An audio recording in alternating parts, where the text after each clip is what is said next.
नमस्कार दोस्तों, मैं डॉक्टर कुलदीप कुमार के सर आप सभी का बहुत बहुत स्वागत करता हूं एक नए बिंदु के साथ, एक नई कड़ी के साथ। तो साथियों, जैसा कि आप सभी को ध्यान है कि हम लोगों ने एक टेस्ट श्रृंखला प्रारंभ कर रखी है, ठीक है, जिसके अंतर्गत डॉक्टर नगेंद्र के टेस्ट लिए जा रहे हैं और उसके साथ साथ आचार्य रामचंद्र शुक्ल के टेस्ट लिए जा रहे हैं और साथ में एक सर्वप्रमाणिक या जितने भी हिंदी साहित्यिक इतिहास है सभी से कुछ चुनिंदा प्रश्नों की एक टेस्ट श्रृंखला प्रारंभ कर रखी है।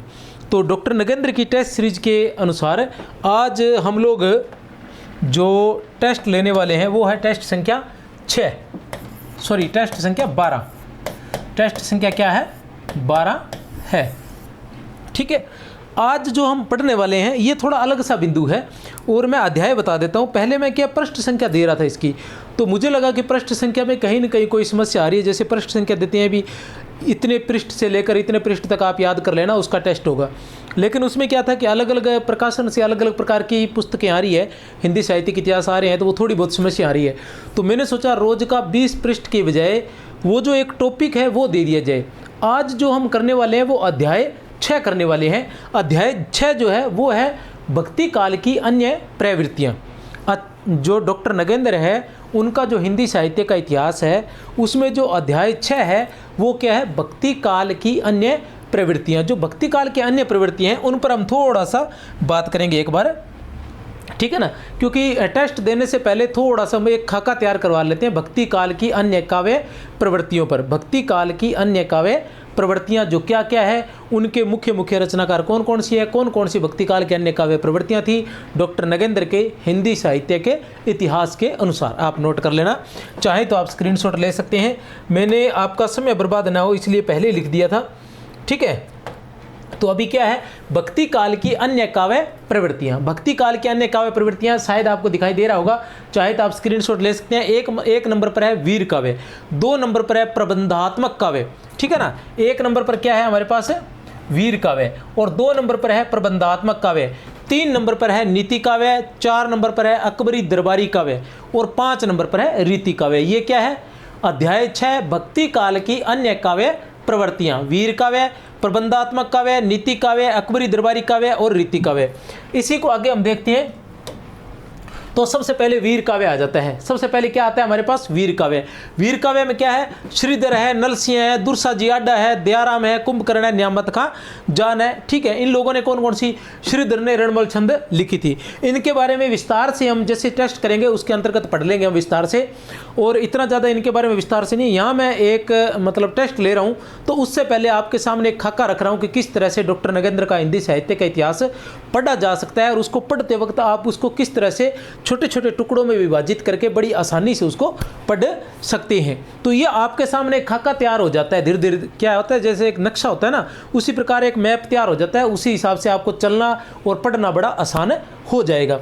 तो आप देख लीजिए इसको कि वीर काव्य, सबसे पहले हमारे पास वीर काव्य आता है। वीर काव्य में श्रीधर का रणमल छंद रचना आ जाती है, नलसिंह का विजयपाल रासो आता है, दुर्सा जी आडा का विरुद्ध छत्री आता है, दयाराम का राणा रासो आता है, कुंभकर्ण का रतन रासो आता है, और न्यामत खां जा का कयाम खां रासो, और राउ जेतसी रासो। एक राउ जेतसी रासो है जिसके रचनाकार का या रचना काल का जो है अभी कुछ भी पता नहीं चला है। आपके सामने है श्रीधर का रणमल छंद, इसके बारे में आप अच्छे से जानते हैं। नलसिंह का विजयपाल रासो, इसके बारे में भी जानते हैं। दुर्सा जी आडा का विरुद्ध छिहत्तरी, इसके बारे में भी जानते हैं। दयाराम रासो, राणा रासो। तो ये मैं इसलिए लेकर आया हूँ कि आपके सामने भी आपको थोड़ा सा अनुभव हो जाए धीरे धीरे। अगर आपको ये कठिन लग रहा है तो इतना कठिन नहीं है, दूसरी बार जब आप पढ़ेंगे या दूसरी बार वीडियो को देखेंगे तो आपको आसानी से याद हो जाएगा। ये एक नई जानकारी है जो हर जगह आपको नहीं मिलती है।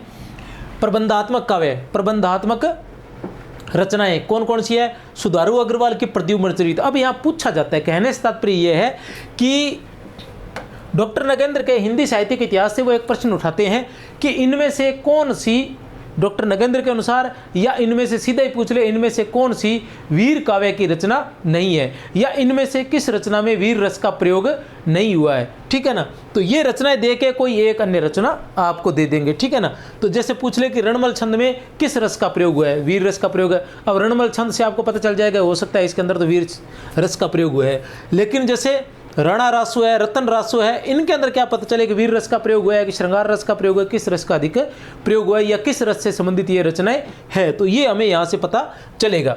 उसके बाद जैसे ही आता है कि पूछ लिया जाए कि प्रद्युम्न चरित्र किस प्रकार की रचना है, मुक्तक रचना है, खंड काव्य है, प्रबंध काव्य है या गीति काव्य है।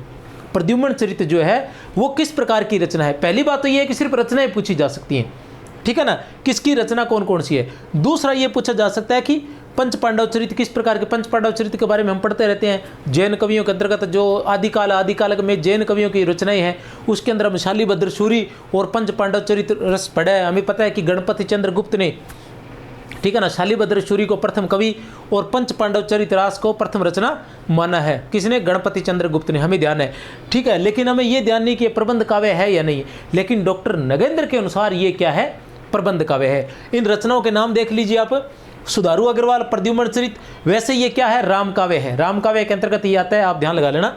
शालिभद्र सूरी पंच पांडव चरित्रास, जाखू मणियार का है हरिचंद पुराण, देवप्रभ का है कुमारपाल रासो, देवप्रभ का कुमारपाल रासो नया है, थोड़ा ध्यान लगा लेना। जिन लोगों ने नगेंद्र नहीं पढ़ा उनके लिए, और पढ़ा है उनके लिए भी नया है, मुझे ध्यान है कौन कितना पढ़ सकता है नगेंद्र। पद्मनाभ कान्नड़ देव प्रबंध। उसके बाद अज्ञात जैन कवि, कोई जैन कवि है अज्ञात है, उसका गौतम रास है। ये रचनाएं हैं इनकी। आ जाते हैं जो 5 बताए थे, पूरे 5 बताए थे हमने कि पहला क्या था, वीर काव्य था, फिर था प्रबंधात्मक रचनाएं, और फिर आ जाता है नीति काव्य। तो अभी आ गया हमारे पास में नीति काव्य। फिर इसके बाद आ जाएगा रीति काव्य, इसके बाद नीति काव्य, नीति काव्य के बाद रीति काव्य। इस तरह से कुल 5 जो रचनाएं हैं, 5 प्रकार की रचनाएं भक्ति काल की अन्य प्रवृत्तियों के अंतर्गत आती है।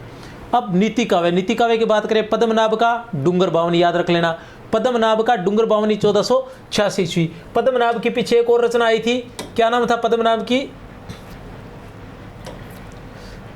पद्मनाभ की कान्नड़ देव प्रबंध, कान्नड़ देव प्रबंध भी आई थी, जो एक प्रबंध काव्य था। और उसके बाद पद्मनाभ का ये डूंगर बावनी आया है, जो क्या है, नीति काव्य है, जो 1486 ईस्वी में लिखा गया था। छियल कवि का छियल बावनी 1527 ईस्वी में। रत्नावली का रत्नावली दोहा संग्रह 111 दोहे। ये रत्नावली कौन है, तुलसीदास जी की जो पत्नी है, ठीक है ना, वो है ये रत्नावली। उन्होंने भी रत्नावली दोहा संग्रह नाम से उनके 111 जो नीति के दोहे उनके मिलते हैं। देवीदास जिन्होंने राजनीति के कविता लिखे, जमाल दोहावली। कवि बान का ये रचना है, कवि बान की कली चरित्र। कवि बान की कौन सी रचना है, कली चरित्र। उसके बाद हमारे पास बनारसी दास आते हैं। बनारसी दास की है बनारसी दास चतुर्वेदी, जिनकी जो अर्ध कथानक रचना है उसे प्रथम आत्मकथा माना जाता है, वो वाले बनारसी दास। नवरस पद्यावली है। 2 नंबर पर सम्यसार नाटक है, ध्यान है हमें। 3 नंबर पर भाषा शुक्ति मुक्तावली, भाषा शुक्ति मुक्तावली। 4 नंबर पर बनारसी विशाल। 5 नंबर पर अर्ध कथानक, जिसे हिंदी साहित्य की प्रथम आत्मकथा माना जाता है। आपके सामने आप देख लीजिए, चाहे तो स्क्रीनशॉट ले लीजिए, नहीं तो PDF आपको इनकी मिल जाएगी, ठीक है। उसके बाद आ जाता है अकबरी दरबारी कवि। अकबरी दरबारी कवि आपके सामने है, अकबरी दरबारी कवि चतुर्भुज दास। अब पीछे जो क्या था, मतलब इस तरह से पहली बात तो ये है कि इनकी रचनाएं आपको ध्यान होनी चाहिए, क्योंकि अगर पहले नहीं आई है, हो सकता है कोई कहे कि महत्वपूर्ण नहीं है, तो पहले नहीं आई है तो अब आ जाएगी, अब आ जाएगी तो महत्वपूर्ण हो जाएगी। महत्वपूर्ण कौन सी रचना है, महत्वपूर्ण वो रचनाएं हैं जो पहले आ चुकी हैं। अक्सर बहुत सी ऐसी रचनाएं पूछी जाती है जो पहले नहीं आती, आती हमें ऐसा लगता है कि ये बहुत महत्वपूर्ण है, हम उसके बारे में पढ़ लेते हैं। जैसे इनके बारे में पढ़ोगे तो आपको पता चलेगा कि बहुत महत्वपूर्ण। डूंगर बावनी के बारे में आगे पढ़ोगे तो आपको पता चलेगा कि अच्छी रचना है ये तो। छियल बावनी के बारे में पढ़ेंगे तो भी आपको पता चलेगा अच्छी है। रत्नावली दोहा संग्रह, जैसे आप लोगों को पता चला होगा कि ये तुलसीदास जी की जो पत्नी रत्नावली थी, उनके भी दोहे मिलते हैं हमें, 111 दोहे मिलते हैं जो रत्नावली दोहा संग्रह के नाम से प्रकाशित हुए थे या प्राप्त होते हैं। देवीदास के राजनीति के कविता, तो इनमें से किसी का भी पूछा जा सकता है कि जो ये जो नीति काव्य है, ठीक है ना, अर्ध कथानक क्या है, अर्ध कथानक किस प्रकार की रचना है, तो नीति काव्य है। नीति काव्य है या नहीं है, जो कथानक आते हैं ना, पूरे कथन आते हैं, उन कथनों में इसके बारे में पूछा जा सकता है कि डूंगर बावनी जो रचना है वो किस प्रकार की रचना है, छियल बावनी रचना क्या नीति काव्य है, नीति काव्य है या नहीं है। तो इस तरह से हम इसके बारे में देख सकते हैं। फिर आता है अकबरी दरबारी कवि, जो अकबर के दरबारी कवि थे उनके बारे में, ये काफ़ी है इनकी संख्या। चतुर्भुज दास आता है, इनकी द्वादश 1503 ईस्वी। आसकरण कवि, इनकी कोई रचना नहीं मिलती। पृथ्वीराज, इनकी बेली कृष्ण रुक्मिणी री, बीकानेर के जो राजा थे ना पृथ्वीराज, वो बेली कृष्ण रुक्मिणी री। उसके बाद 2 नंबर पर श्यामलता, 3 नंबर पर दशरथ रावत, वसुदेव रावत, फिर गंगा लहरी। ये गंगा लहरी आती है। गंगा लहरी शायद पद्माकर की रचना भी है, ठीक है ना। और मनोहर की शत प्रश्नोत्तरी, मनोहर की क्या है, शत प्रश्नोत्तरी। टोडरमल की कोई रचना हमें मिलती नहीं है। और नरहरि की रुक्मिणी मंगल, कवित संग्रह और छप्य नीति। नरहरि की रुक्मिणी मंगल, कवित संग्रह और छप्य नीति। इसके अलावा 7 नंबर पर गंग कवि आ जाते हैं। गंग कवि जो पिछला टेस्ट था उसके अंदर मैंने कहा था कि एक पद है वो याद नहीं है, आज याद आ गया कि तुलसी गंग दऊ भय सु कविन के सरदार। तुलसी गंग दऊ भय सु कविन के सरदार, ऐसा किसने कहा था, ऐसा भिखारी दास जी ने कहा था। और आचार्य रामचंद्र लिखते हैं कि दास लिखते हैं। आचार्य रामचंद्र शुक्ल जो है उनके हिंदी साहित्य के इतिहास में भिखारी दास को दास ही कहा गया। तो वो कहते हैं कि दास लिखते हैं कि तुलसी गंग दऊ भय सु कविन के सरदार, ये थे गंग कवि। तो गंग कवि की कौन कौन सी रचना है, गंग पदावली है, गंग पच्चीसी है और गंग रत्नावली है। गंग पदावली, गंग पच्चीसी और गंग रत्नावली। बीरबल, महेश दत्त, बीरबल के जो क्या बहुत से पद लिखे गए हैं, बहुत से पद इनके मिलते हैं, लेकिन इनके जो ज़्यादा प्रसिद्ध है वो चुटकुले प्रसिद्ध है।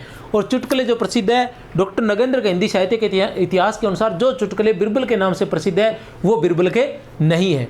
जो चुटकुले बीरबल के नाम से प्रसिद्ध है वो बीरबल के नहीं है। बीरबल ने छंद लिखे थे, वो हमें थोड़े बहुत मिलते हैं, लेकिन इनका कोई एक संग्रह हमें प्राप्त नहीं होता।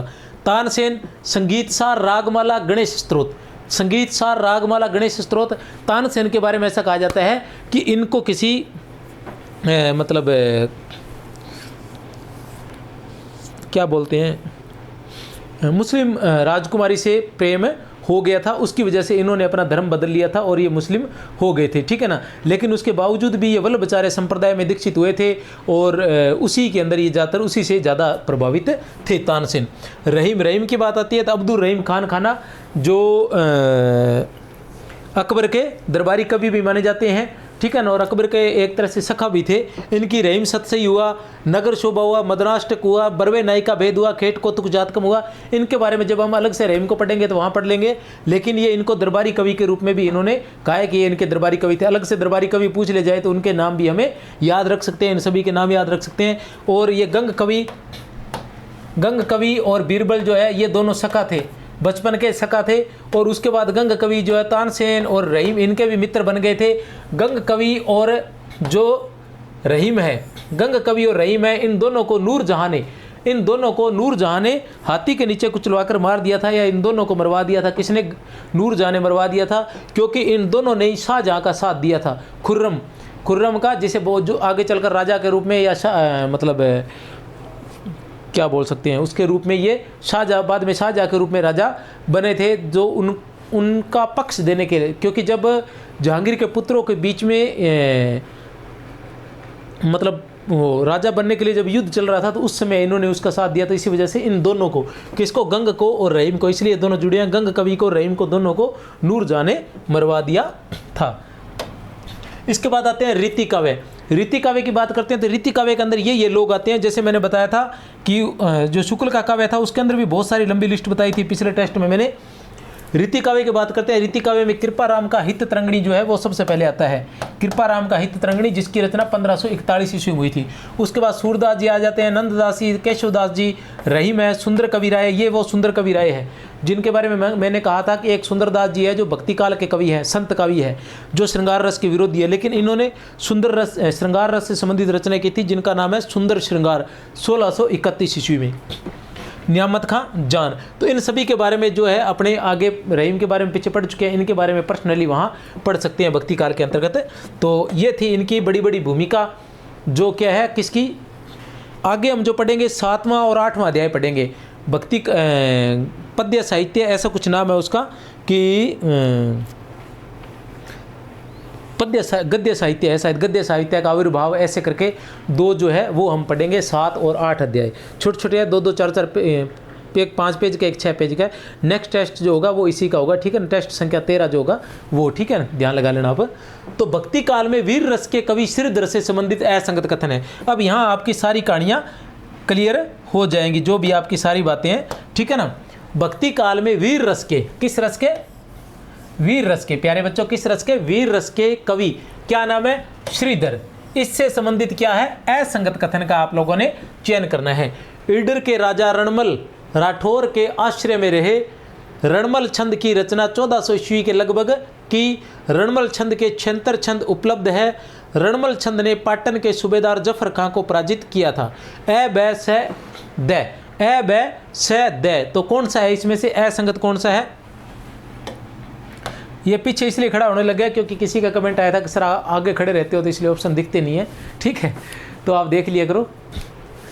ईडर के राजा रणमल राठौर के आश्रय में रहते थे, बिल्कुल सही है। जो श्रीधर है वो क्या है, इनको याद करना है, ऐसा नहीं है कि पढ़ लिया यहाँ।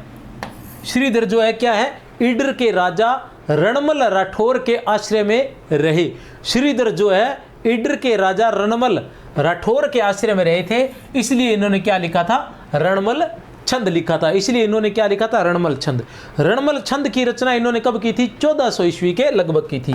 श्रीधर ने रणमल छंद की रचना कब की थी, 1400 ईस्वी के लगभग की थी।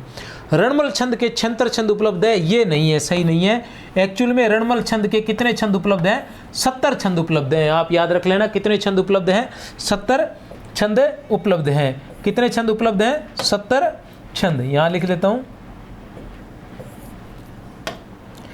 कितने छंद उपलब्ध हैं, 70 छंद उपलब्ध हैं। रणमल छंद ने रणमल छंद में, ठीक है ना, रणमल छंद में पाटन के सूबेदार जफर खां को पराजित किया था। रणमल, ठीक है, इसको ऐसे कर सकते हैं, कोई बड़ी समस्या नहीं है। रणमल ने, ठीक है ना, रणमल ने पाटन के सूबेदार जफर खां को, किसको पराजित किया था, जफर खां को, ध्यान लगा लेना, जफर खां को। कहाँ के सूबेदार है, पाटन के सूबेदार, किसने, रणमल ने। और उसी के आधार पर श्रीधर ने रणमल छंद लिखा था। ये वीर रस की जो पहली जो रचना थी श्रीधर, उसके बारे में मैं आपको बता दूं कि क्रमबद्धता से इस तरह से याद करवाया जाएगा कि आपको तो ऐसे लगेगा कि मैंने क्वेश्चन आंसर किए हैं। एक नॉर्मल सी बात है, क्वेश्चन आंसर कर लिए और याद हो गए, बड़ा आसानी से याद हो गए, लेकिन आपको पता ही नहीं चलेगा कि कब आपने पूरा नगेंद्र का हिंदी साहित्य का इतिहास याद कर लिया, ठीक है ना। तो इस तरह से कोई भी चीज़ आपकी छोड़ी नहीं जाएगी। नहीं हो तो अभी 250 प्रश्न हो चुके हैं, आप देख लेना जाकर। प्रश्न संख्या 2, रणमल छंद के 70 छंद उपलब्ध है जो डॉक्टर दशरथ शर्मा द्वारा संपादित, ठीक है ना। रणमल छंद के 70 छंद उपलब्ध है जो डॉक्टर दशरथ शर्मा द्वारा संपादित रास और रासानवई काव्य, रास और रासानवई काव्य में संकलित हैं। ध्यान लगा लेना, कहाँ है, रास और रासानवई काव्य में, कहाँ है, रास और रासानवई काव्य में संकलित हैं। रास और रासानवई काव्य में संकलित है, किसके अनुसार, दशरथ शर्मा के अनुसार, ठीक है ना। दशरथ शर्मा द्वारा संपादित रास और रासानवई काव्य, याद कर लेना। असंगत कथन चयन कीजिए, असंगत कथन का चयन कीजिए। अब क्या आ जाता है, आप जाके देख लेना पीछे 2 नंबर पर हमारे पास विजयपाल रासो आएगा। अब विजयपाल रासो के बारे में पूरी कहानी यहां से आपको पता चलेगी। असंगत कथन किसका चयन करना है, असंगत कथन का, प्यारे बच्चों। विजयपाल रासो के रचनाकार नरसिंह हैं। विजयपाल रासो के केवल 42 छंद उपलब्ध हैं। विजयपाल रासो में विजयगढ़ करौली के राजा विजयपाल और पंग राजा के युद्ध का वर्णन है। मिश्र बंधुओं के अनुसार विजयपाल रासो की रचना 1543 ईस्वी के लगभग हुई थी। देख लीजिए, 1 मिनट का समय है, ठीक है ना। क्या है, ए बैस है या फिर द, ए बैस है या फिर द। तो पहली क्या है, विजयपाल रासो के रचनाकार नरसिंह हैं, बिल्कुल सही है। विजयपाल रासो के रचनाकार नरसिंह हैं। विजयपाल रासो केवल 42 छंद उपलब्ध होते हैं, बिल्कुल सही है। विजयपाल रासो के कितने छंद उपलब्ध होते हैं, 42 छंद उपलब्ध होते हैं। इस बात को आचार्य रामचंद्र शुक्ल ने भी माना है। विजयपाल रासो में विजयगढ़ कौन सी, जो वर्तमान में करौली है, करौली के राजा विजयपाल और पंग राजा के युद्ध का वर्णन है, बिल्कुल सही है। मिश्र बंधुओं के अनुसार विजयपाल रासो की रचना 1543 में नहीं 1298 ईस्वी में हुई थी। कितने में हुई थी, 1298 ईस्वी में। डॉक्टर नगेंद्र के हिंदी साहित्य के इतिहास में लिखा गया है कि मिश्र बंधुओं के अनुसार विजयपाल रासो की रचना 1298 ईस्वी में हुई थी।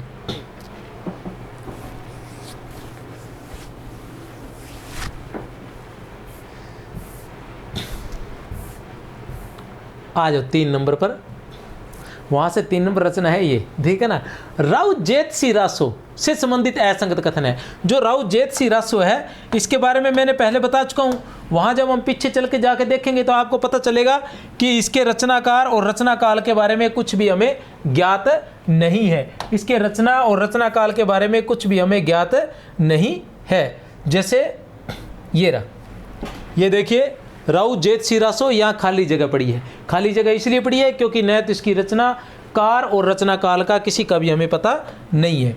तो आते हैं राव जेतसी रासो से संबंधित हमने क्या करना है, असंगत कथन का चयन करना है। किसका? असंगत कथन। रचना का नाम क्या है? राव जेतसी रासो। बताइए, यहाँ बीकानेर नरेश राव जेतसी तथा सम्राट हुमायूं के भाई कामरान के युद्ध का वर्णन है। इसका रचना काल लगभग 1543 ईस्वी माना जाता है। इसकी रचना डिंगल भाषा में हुई है। इसकी कुल छंद संख्या 125 मानी जाती है। तो प्यारे बच्चों बताइए क्या है इसका उत्तर? ए, बैस है या फिर द? तो उत्तर बताने से पहले मैं आप लोगों को इसके बारे में, यह बीकानेर नरेश राव जेतसी तथा सम्राट हुमायूं के भाई कामरान के युद्ध का वर्णन है, बिल्कुल सही है। ये चीज़ें दोबारा मैं फिर बता रहा हूँ। जिसको आराम से पढ़ना हो वो पढ़ सकता है, जिसको जल्दबाजी है वो मेरी किताब देख लेना, उसके अंदर सारे क्वेश्चंस लिखे हुए, फटाफट स्पीड से देख लेना, ठीक है ना। और जिसको आराम से समझना है, डॉक्टर नगेंद्र का हिंदी साहित्य का इतिहास ऐसी वैसी चीज़ नहीं है। डॉक्टर नगेंद्र हिंदी साहित्य का इतिहास जो ऐसे हवा में याद हो जाए। यहाँ बीकानेर नरेश राव जेतसी तथा सम्राट हुमायूं के भाई कामरान के युद्ध का वर्णन है, ठीक है। इसका रचना काल लगभग 1543 ईस्वी माना जाता है, बिल्कुल सही है। विजयपाल रासो का क्या था? 1298 ईस्वी। और इसका राव जेतसी रासो का रचना काल क्या है? 1543 ईस्वी। इसकी रचना डिंगल भाषा में हुई है, बिल्कुल सही है। ऐसा कैसा लिखा गया है? डिंगल भाषा में हुई है, ठीक है। इसकी कुल छंद संख्या 125 मानी जाती है। तो इसकी कुल छंद संख्या 125 नहीं है, इसकी कुल छंद संख्या क्या है? 90 है। इसकी कुल छंद संख्या कितनी है? 90 है। आप नोट कर लीजिए। इसके बारे में थोड़ी सी और जानकारी है, वो ये है कि इसके अंदर दोहा छंद का प्रयोग हुआ है। इसके अंदर मोतिया दाम छंद का प्रयोग हुआ है। किस छंद का? मोतिया दाम। दोहा, मोतिया दाम और छप्पे छंद का। किसका? दोहा, मोतिया दाम और छप्पे छंद का प्रयोग हुआ है प्यारे बच्चों।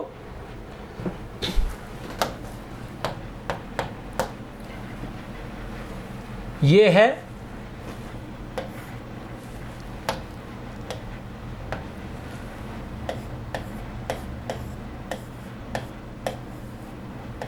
विरुद्ध है ये,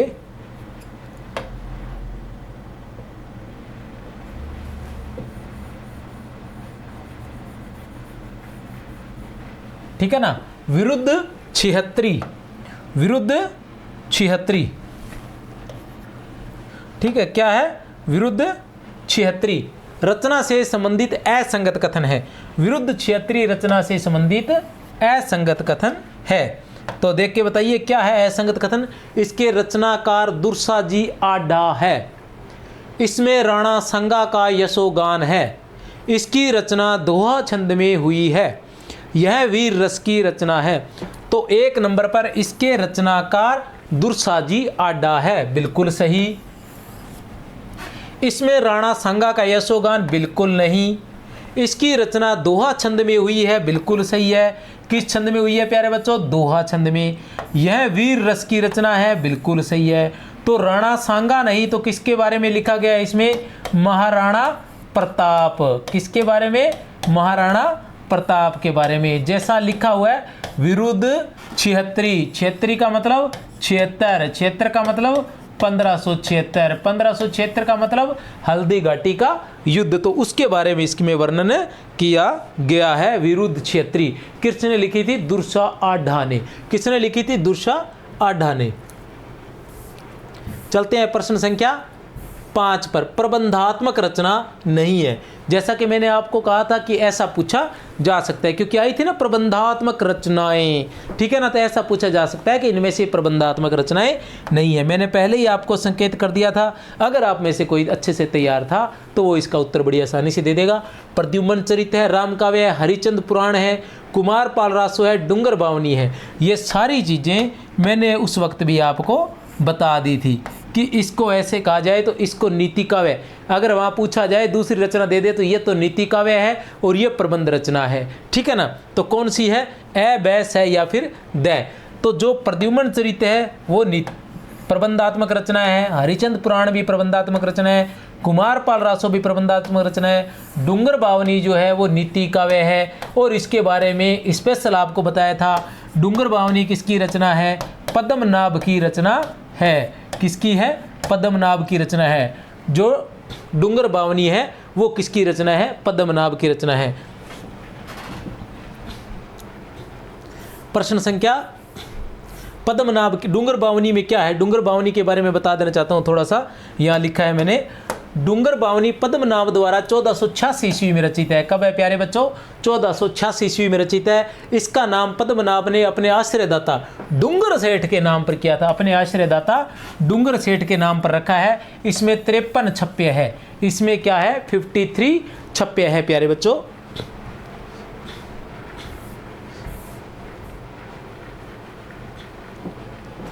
आचार्य रामचंद्र शुक्ल का हिंदी साहित्य का इतिहास, डॉक्टर नगेंद्र का हिंदी साहित्य का इतिहास, गणपति चंद्र गुप्त का हिंदी साहित्य का इतिहास, राम कुमार वर्मा का हिंदी साहित्य का इतिहास और रामस्वरूप चतुर्वेदी जी का हिंदी साहित्य का इतिहास, हिंदी साहित्य कोश डॉक्टर धीरेन्द्र वर्मा द्वारा संपादित हिंदी साहित्य कोश भाग 1, ठीक है।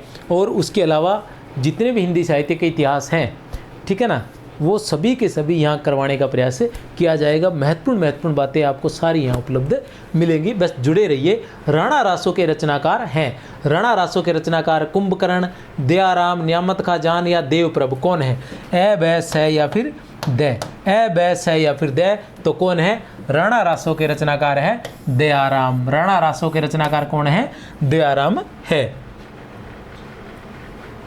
फिर आते हैं प्रश्न संख्या 7 पर, निम्नलिखित में से असंगत छांटिए।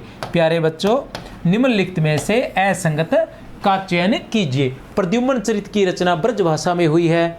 पंच पांडव चरितरास 5 सर्गों में है। हरिचंद पुराण ब्रजभाषा की रचना है। कान्नड़ देव प्रबंध के रचनाकार पद्मनाभ है, ठीक है ना। पद्मनाभ की ओर कौन सी थी, डूंगर बावनी थी। पद्मनाभ की ओर कौन सी थी, डूंगर बावनी थी। डूंगर बावनी क्या थी, नीति काव्य था। डूंगर बावनी क्या थी, नीति काव्य था। और कान्नड़ देव प्रबंध क्या है, प्रबंध काव्य है। कान्नड़ देव प्रबंध क्या है, कान्नड़ प्रबंध काव्य है। आ जाओ चलते हैं, इसमें से असंगत छांटते हैं। प्रद्युम्न चरित की रचना ब्रजभाषा में हुई, बिल्कुल सही है। प्रद्युम्न चरित किसके द्वारा रचा गया था, सुधारू अग्रवाल द्वारा प्रद्युम्न चरित, इसकी रचना ब्रजभाषा में हुई थी। पंच पांडव चरितरास की रचना 5 सर्गों में बिल्कुल नहीं है। पंच पांडव चरितरास की रचना 5 सर्गों में नहीं, कितने सर्गों में हुई है प्यारे बच्चों, इसकी रचना हुई है 15 सर्गों में। कितने सर्गों में, 15 सर्गों में, ठीक है। हरिचंद पुराण ब्रजभाषा की रचना है, बिल्कुल सही है। हरिचंद पुराण किस भाषा की रचना है, ब्रजभाषा की रचना है। कान्नड़ देव प्रबंध के रचनाकार कौन है, पद्मनाभ है, बिल्कुल सही है। चलते हैं प्रश्न संख्या 8 पर। रचना व रचनाकार का असंगत क्रम छांटिए। जैसे मैंने पूछा था पहले भी कि रचना व रचनाकार का असंगत क्रम पूछा जा सकता है। राजनीति के कवित देवीदास, द्वादश्यस चतुर्भुजदास, कवि वल्लभ, कवि वल्लभ, सुंदर श्रृंगार, ठीक है ना। बताइए 8 का, ए बैस है या फिर द, ए बैस है या फिर द, ठीक है ना। ये कवि वल्लभ है, अच्छे से कर लेना थोड़ा, ठीक है ना। कवि वल्लभ। राजनीति के कवित देवीदास का है, बिल्कुल सही है। द्वादश्यस हमें पता ही है चतुर्भुजदास का है, ठीक है ना। कवि वल्लभ जो है वो राज समुद्र का नहीं है, राज समुद्र का इसमें केवल नाम आया है, राज समुद्र की कोई रचना नहीं आई। ये किसका है प्यारे बच्चों, तो ये है न्यामत खां जान का, न्यामत खां जान का, न्यामत खां जान का। कवि वल्लभ जो है, सुंदर श्रृंगार जो है सुंदर कवि राय की है। सुंदर श्रृंगार जो है वो किसकी है, सुंदर कवि राय की रचना है। प्रश्न संख्या 8, 8 क्या है, असंगत कथन का चयन कीजिए। फिर ये कथन आ गया है, कथनों के माध्यम से मैं आपको हिंदी साहित्य का इतिहास याद करवाने का प्रयास कर रहा हूँ। रस कोश में नवरस और नायिक का भेद है। जो रस कोश रचना है उसमें नवरस और नायक नायिका भेद है। कवि वल्लभ में दोष, गुण, अलंकार और छंद का विवेचन है। कवि वल्लभ जो न्यामत खां जान की रचना है, अभी पीछे आ चुका था। कवि वल्लभ किसकी रचना है? न्यामत खां जान की है। उसी के अंदर दोष, गुण, अलंकार और छंद का विवेचन है। श्रृंगार तिलक रुद्र भट्ट के श्रृंगार तिलक का अनुवाद है। रसमंजरी जगन्नाथ की गंगा लहरी का अनुवाद है। रसमंजरी जगन्नाथ की गंगा लहरी का अनुवाद है। ए बै स या फिर द, ए बै स या फिर द। तो क्या है? रस कोश में नवरस, रस कोश जो रचना है उसके अंदर क्या है? नवरस और नायक नायिका भेद है। बिल्कुल सही है। कवि वल्लभ में दोष, गुण, अलंकार और छंद का विवेचन है। बिल्कुल सही है। श्रृंगार तिलक रुद्र भट्ट के श्रृंगार तिलक का अनुवाद है। बिल्कुल सही है। श्रृंगार तिलक जो है वो रुद्र भट्ट के श्रृंगार तिलक का अनुवाद है। बिल्कुल सही है। रसमंजरी जो है वो जगन्नाथ की गंगा लहरी के आधार पर नहीं, वो भानुदत्त की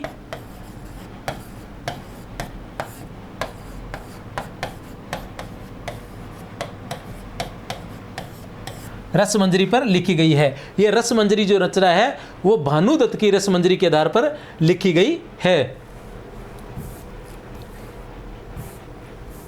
प्रश्न संख्या 10, सुंदर कवि राय से संबंधित असंगत कथन है। सुंदर कवि राय, इसके अंदर एक सुंदर कवि राय आए हैं। सुंदर कवि राय ये जाति के, सुंदर कवि राय के बारे में एक चीज़ तो हमने देख ली थी कि सुंदर श्रृंगार इनकी रचना थी।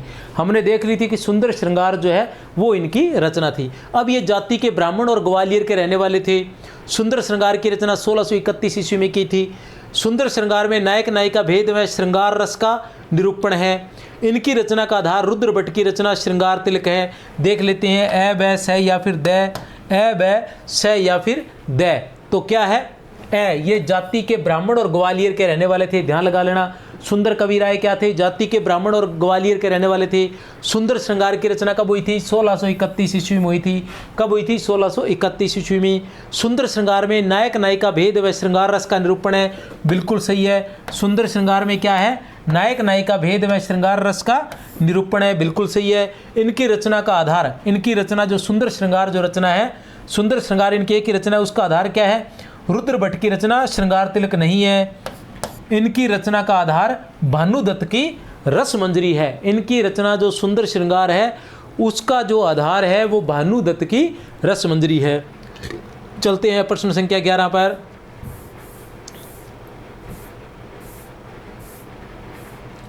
परंपरागत उपमानों की सहायता से, ये केशवदास जी आगे हैं। केशवदास के बारे में रीतिकाल में पढ़ेंगे विस्तार से। परंपरागत उपमानों की सहायता से केशव की किस रचना, राधा किस रचना में राधा के नक्षिक का वर्णन है? किसका वर्णन है? नक्षिक का। केशवदास की किस रचना में? राधा के परंपरागत उपमानों की सहायता से। याद रख लेना, परंपरागत उपमानों की सहायता से। ठीक है ना। कवि प्रिया में, छंदमाल में, रसिक प्रिया में, नक्षिक में। तो किस में है? नक्षिक में ही है। किस में है? नक्षिक में ही है। इसके बारे में पहले मैं बता चुका हूँ, इसकी ट्रिक भी बता चुका हूँ, इसलिए ज़्यादा इसके बारे में केशवदास जी के बारे में नहीं बताऊंगा। केशवदास रसिक ने नक्षिक कवि रामचंद और रत्नवीर को, केशवदास रसिक ने नक्षिक कवि रामचंद और रत्नवीर को विज्ञान गीता देकर जहांगीर के पास भेजा। केशवदास रसिक ने, रसिक से रसिक प्रिया, ऐसे ही बता देता हूँ थोड़ा सा, वैसे मैं बताना नहीं चाह रहा था। केशवदास रसिक ने नक्षिक कवि, रसिक से रसिक प्रिया, केशवदास रसिक ने नक्षिक कवि, नक्षिक फिर कवि प्रिया। केशवदास रसिक ने नक्षिक कवि रामचंद और रत्नवीर को, राम से रामचंद्रिका, छंद से छंदमाल, रामचंद और रत्नवीर को, रत्नवीर से रत्नबावनी, वीर से देवचरित, केशवदास रसिक ने नक्शी कवि रामचंद और रत्नवीर को विज्ञान गीता देकर, विज्ञान गीता से विज्ञान गीता और विज्ञान गीता देकर जहांगीर के पास भेजा। जहांगीर से जहांगीर जसचंद्रिका, इस प्रकार है पूरा ये ट्रिक है कि केशवदास रसिक ने नक्शी कवि रामचंद और रत्नवीर को विज्ञान गीता देकर जहांगीर के पास भेजा। तो इसमें से देख सकते हैं आप सही विकल्प का चयन कीजिए, सही विकल्प का चयन कीजिए। क्या है? कृपाराम कृत हित तरंगणी की रचना 1541 ईस्वी में हुई, जो 400 छंदों का 5 तरंगों में विभक्त ग्रंथ है। नंददास की रसमंजरी की रचना 1530 ईस्वी के आसपास हुई। विकल्प 1 और 2 दोनों सही, विकल्प 1 व 2 दोनों गलत है। ये आप देख लो, ए बैस है द में से कौन सही होगा? ए बैस है में से कौन सा सही होगा? तो इसमें से है स सही है। अब कैसे? विकल्प 1 सही है, 2 गलत है। 1 क्या है इसको फिर से पढ़ लो, ठीक है ना। असंगत वाले में कभी भी पहले याद मत करें किसी चीज़ को, अच्छे से पहले देखे सही क्या है फिर सही को पढ़े, ठीक है ना। कृपाराम कृत हित तरंगिणी में, ठीक है ना, रचना कब हुई थी? 1541 ईस्वी में, क्योंकि कृपाराम के हित तरंगिणी से ही रीति काव्य का प्रारंभ माना जाता है। वैसे रीतिकाल के प्रथम कवि मतलब प्रारंभ माना जाता है रीति का, लेकिन वैसे रीतिकाल के प्रथम कवि तो कुछ लोग केशवदास को मानते हैं, लेकिन प्रमाणिक रूप से चिंतामणि ही माने जाते हैं, जिसमें 400 छंद है। कितने हैं? 400 छंद हैं और 5 तरंगों में विभक्त है। कितने तरंगों में? 5 तरंगों में वो विभक्त है। नंददास की रचना रसमंजरी, नंददास की जो रचना है रसमंजरी की 1530 ईस्वी के आसपास हुई। 1530 ईस्वी के पास नहीं हुई, इसकी रचना हुई थी 1550 ईस्वी के पास। कब हुई थी? 1550 ईस्वी के पास। और बड़ी आसानी से इसको पकड़ सकते हैं। क्यों पकड़ सकते हैं? क्योंकि नंददास जो थे इनका जन्म ही 1533 ईस्वी में हुआ था। अष्टछाप के सबसे छोटे कवि थे। 1533 ईस्वी में इनका जन्म हुआ था, इसलिए इसकी रचना कब हुई थी? 1550 ईस्वी में हुई थी। ध्यान लगा लेना, थोड़ा सा दिमाग लगाने पे काम बन जाता है। केशवदास के अग्रज बलभद्र मिश्र की रचना नहीं है। केशवदास के अग्रज बलभद्र मिश्र, केशवदास के अग्रज थे बलभद्र मिश्र। आज इनकी रचनाओं के बारे में आप देख सकते हैं। ए बैस है या फिर द, ए बैस है या फिर द, ठीक है ना। तो कौन सी नहीं है? शिखनक भी है, बलभद्री व्याकरण भी है, गोवर्धन सतसई भी है, श्रृंगार सागर नहीं है। श्रृंगार सागर जो रचना है वो किसकी है? मोहनलाल की है। किसकी है प्यारे बच्चों? मोहनलाल नामक किसी रचनाकार की है श्रृंगार सागर। ये केशवदास के बलभद्र मिश्र के बारे में ये तो मैंने बहुत जगह पढ़ा है। रीतिकाल में आ जाता है कि इन्होंने, केशवदास ने क्या लिखा था? नक्शिक लिखा था, और इन्होंने शिखनक लिखा था। केशवदास ने नक्शिक लिखा था, नक्शक और भी कई कवियों ने लिखा है, इन्होंने शिखनक लिखा था। उसके अलावा बलभद्री व्याकरण और ये ऐसे आएगा बलभद्र, और ये भी ऐसे, ठीक है, सही कर लेना। प्रश्न संख्या 14, तिलक शतक और अलग शतक के रचनाकार है, बहुत ही महत्वपूर्ण है। तिलक शतक और अलग शतक के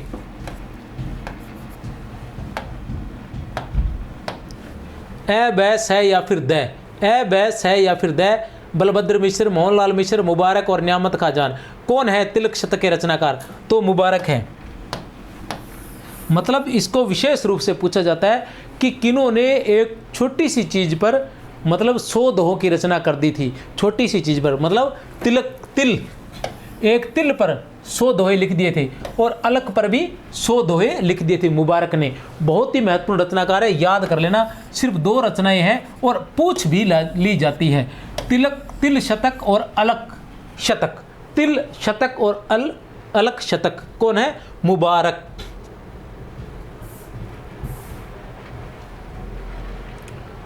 अक्षर सरल सरल ही भाव, ठीक है, अक्षर सरल सरल ही भाव, समझत क्या है? समझत ही बाढ़े चित चाव, अक्षर सरल होई शुद्ध भाषा, ताकि सब करी है अभिलाख। उपयुक्त पद के रचनाकार है ए बैस है या फिर द। तो कौन है? स, नियामत खां जान। कौन है? नियामत खां जान। रहीमकृत नायिका भेद व नगर शोभा की भाषा है। रहीमकृत, रहीम की जो रचनाएं हैं उनमें नायिका भेद व नगर शोभा, नायिका भेद व नगर शोभा के रचना जो है भाषा कौन सी है? ए बैस है या फिर द। तो कौन सी है? ए बैस है या फिर द। तो कौन सी है? अवधि। कौन सी भाषा है? अवधि भाषा। प्रश्न संख्या 17, केशवदास के मुक्तक काव्य है। केशवदास के मुक्तक काव्य है। देख थोड़ा छोटा हो रहा है,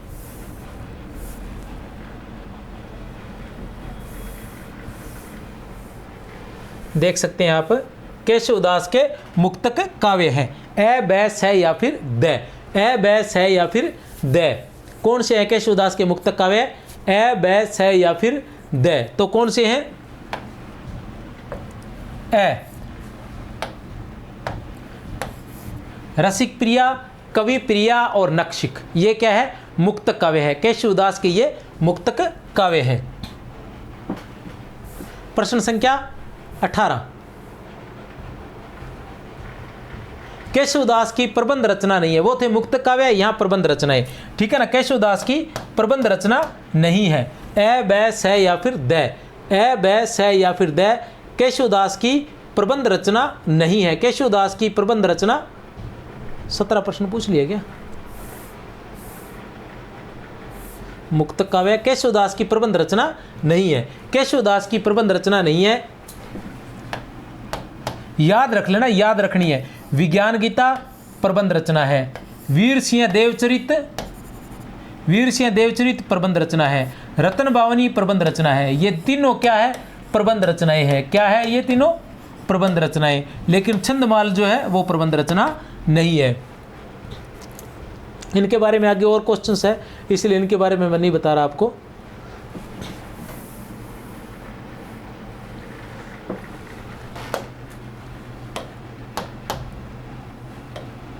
प्रश्न संख्या 19, सही विकल्प का चयन कीजिए।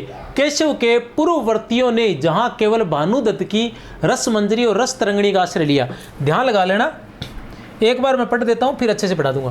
केशव के पूर्ववर्तियों ने जहां केवल भानुदत्त की रसमंजरी और रस तरंगिणी का आश्रय लिया, वहीं इन्होंने रसिक प्रिया में इनके अतिरिक्त रुद्रट के श्रृंगार तिलक, विश्वनाथ के साहित्य दर्पण, रूप गोस्वामी कृत उज्ज्वल नीलमणि, वात्स्यायन कृत कामसूत्र का आश्रय लिया। केशव ने अपनी रचना कवि प्रिया में दंडी के काव्यादर्श व केवल मिश्र, ये केशव मिश्र केवल नहीं है, केशव मिश्र के अलंकार शेखर का सहारा लिया। ए बैस है या फिर द, विकल्प ए बैस है। आपको देखना है कि दोनों सही है या एक सही है, दोनों सही है या एक सही है। 1 मिनट का समय देता हूं आपको, 1 मिनट ज़्यादा होते हैं, बस बता ही दूंगा मैं तो। हाँ, ए सही है, मतलब दोनों सही है। अब इसके बारे में मैं आपको समझा देना चाहता हूं कि केशवदास की जब बात आती है तो केशवदास के पूर्ववर्ती कवियों ने इतना कुछ भी नहीं किया था जितना केशवदास ने किया था। क्या किया था वो बता देना चाहता हूं। केशव के पूर्ववर्ती कवियों ने जहां केवल भानुदत्त की रसमंजरी और रस तरंगिणी, दोनों रचनाएं किसकी है, भानुदत्त की। केशव के पूर्ववर्तियों ने जहां रस की जब बात आती थी तो क्या किया था, भानुदत्त की रसमंजरी और रस तरंगिणी का ही आश्रय लिया था। लेकिन इन्होंने अपनी रस संबंधी रचना में, रसिक प्रिया की रचना कब हुई थी, 1591 ईस्वी में। कितने प्रकाश थे इसमें, 16 प्रकाश थे। कितने प्रकाश थे, 16 प्रकाश थे। और प्रमुख रूप से इसमें रस का वर्णन हुआ है, और वो भी श्रृंगार रस का, रसिक प्रिया के अंदर, ठीक है ना। रसिक प्रिया में क्या किया, भानुदत्त की रसमंजरी और रस तरंगिणी का सहारा तो लिया ही था, उसके अलावा रुद्रट के श्रृंगार तिलक का, विश्वनाथ की रचना साहित्य दर्पण का, रूप गोस्वामी की रचना उज्ज्वल नीलमणि का, वात्स्यायन की रचना कामसूत्र का, इन सभी का इन्होंने आश्रय लिया था। किन्होंने, केशवदास ने। फिर आता है केशव ने अपनी रचना कवि प्रिया में क्या है, दंडी के काव्य आदर्श का व केशव मिश्र के अलंकार शेखर का सहारा लिया। केशव ने अपनी रचना कवि प्रिया में, ठीक है ना। कवि प्रिया की रचना कब हुई थी, 1601 ईस्वी में, ठीक है ना। क्या थे, 16 प्रभाव थे इसमें, क्या थे, 16 प्रभाव थे। और ये अलंकार से संबंधित ग्रंथ था। ये क्या था, अलंकार से संबंधित ग्रंथ था, ठीक है। चलते हैं आगे। असंगत कथन का चयन कीजिए। रसिक प्रिया में 16 प्रकाश है, ये मैं बता चुका हूं, कोई समस्या नहीं है। फिर भी आप देखते हैं उत्तर निकलता है कि नहीं। कवि प्रिया में 16 प्रभाव है। छंदमाल में 70 वर्ण वृत्त में 26 मात्रा वृत्त है। अलंकार निरूपण में केशव ने दंडी और केशव मिश्र के, अलंकार निरूपण में आ जाएगा, अलंकार निरूपण में केशव दंडी और केशव मिश्र के ऋणी हैं। चलो चलते हैं, क्या है उत्तर इसका। रसिक प्रिया में 16 प्रकाश है, कोई समस्या नहीं है। कवि प्रिया में 16 प्रभाव है, बिल्कुल सही है। ये 1591 की रचना है, ये 1601 ईस्वी की रचना है। 1600 ईस्वी में नक्श की रचना की गई थी, जिसमें परंपरागत उपमानों के माध्यम से राधा के नक्श का वर्णन किया गया था। ठीक है। छंदमाल जो है उसमें 70 वर्णवृत्त नहीं है प्यारे बच्चों, इसमें कितने वर्णवृत्त हैं? इसमें 77 वर्णवृत्त हैं, 77 वर्णवृत्त है और 26 मात्रावृत्त है। अलंकार निरूपण में केशव दंडी और केशव मिश्र के बिल्कुल सही है, क्योंकि अलंकार का इन्होंने वर्णन केशव ने किस में किया था? कवि प्रिया में। और कवि प्रिया जो है वो किसके आधार पर लिखी गई थी? दंडी के काव्य आदर्श और केशव मिश्र के अलंकार शेखर के आधार पर लिखी गई थी। इसलिए अलंकार के क्षेत्र में ये दंडी के ऋणी हैं, और अगर रस की बात आ जाए तो ये भानुदत्त के ऋणी माने जाएंगे। तो प्यारे बच्चों, जो टॉपिक था वो पूरा हो गया है। इसी के साथ बहुत बहुत शुभकामनाएं। जय हिंद, जय भारत। और सच में अच्छा लगा है, यहाँ तक पहुँचे हैं इसका मतलब आपको अच्छा लगा है। अच्छा लगा है तो ज़्यादा से ज़्यादा शेयर कर देना। सब्सक्राइब तो आपने कर ही लिया होगा। जय हिंद, जय भारत। बहुत बहुत शुभकामनाएं।